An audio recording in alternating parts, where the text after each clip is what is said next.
Tidak ada manusia satupun yang tidak punya masalah. Semua manusia pasti pernah mengalami masalah. Di masa lalu dia punya masalah. Di masa sekarang dia ada masalah lagi. Dan di masa akan datang bisa jadi ada masalah lagi.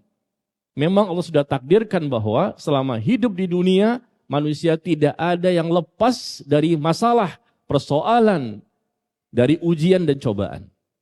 Allah berfirman, "Alladzi khalaqal mauta wal hayata liyabluwakum ayyukum ahsanu amala." Allah menciptakan adanya kematian dan kehidupan untuk menguji siapa di antara kita yang terbaik amalnya. Ada kematian, ada kehidupan. Ada masalah, ada ujian, ada bencana, ada malapetaka, ada persoalan. Kadang-kadang mungkin masalah pribadi, kita mungkin sakit yang belum sembuh. Mungkin masalah antara suami dan istri, mungkin anak, mungkin orang tua, mertua, teman, kawan, di kantor, di masjid, dan di mana-mana. Selalu ada masalah dan Allah izinkan itu terjadi. Setiap manusia, Allah izinkan masalah itu terjadi dan pasti ada hikmahnya.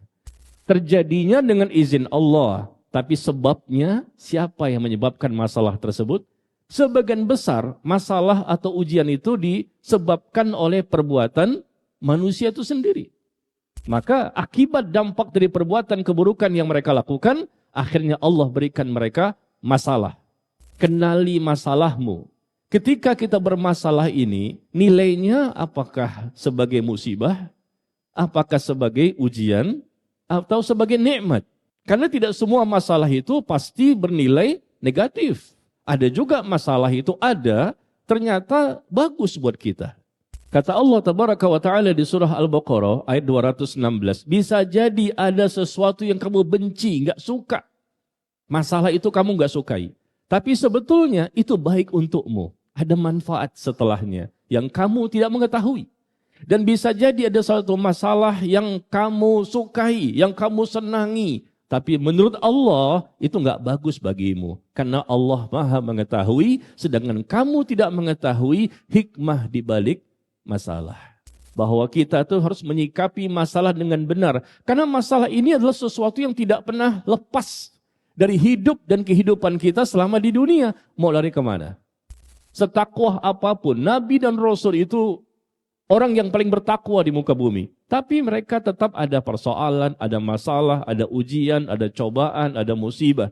Nah, itulah cara yang Allah inginkan supaya bisa menguji keimanan. Apakah benar dalam keimanan ataukah bohong dalam keimanan.